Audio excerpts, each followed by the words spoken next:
پتھروں پر یا کھجور کی گٹھلیوں پر ذکر و اذکار کرنا، چاہے وہ 1,00,000 کی تعداد میں ہو یا 1,000 کی تعداد میں، یہ بدعت ہے اور مردود عمل ہے۔ سورہ کہف پارہ نمبر 16 ہے۔ اللہ سبحانہ و تعالی ارشاد فرماتے ہیں، اعوذ باللہ من الشیطان الرجیم، قل هل ننبئكم بالاخسرین اعمالا الذین ضل سعیهم فی الحیاۃ الدنیا وهم یحسبون انهم یحسنون صنعا۔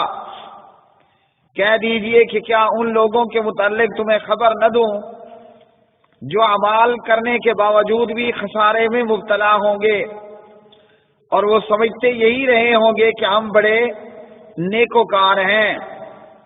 اسی طرح پیارے نبی صلی اللہ علیہ وسلم کا صحیح بخاری مسلم میں فرمان ہے، اما عائشہ صدیقہ طیبہ طاہرہ رضی اللہ تعالی عنہا فرماتی ہیں، نبی صلی اللہ علیہ وسلم نے فرمایا، من احدث فی امرنا ھذا ما لیس منہ فہو رد، من عمل عملا لیس علیہ امرنا فہو رد۔ جس آدمی نے دین میں کوئی ایسا کام ایجاد کیا جس پر ہمارا حکم نہ ہوا تو وہ کام مردود ہے۔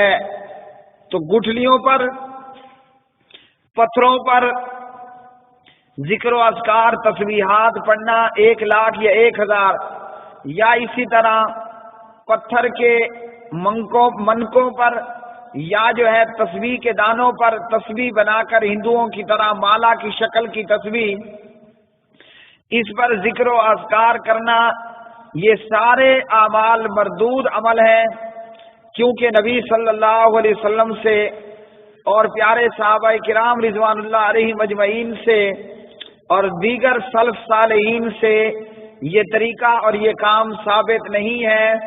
اس بنا پر کیے جانے والے یہ تمام اعمال جو ہیں مردود ہیں۔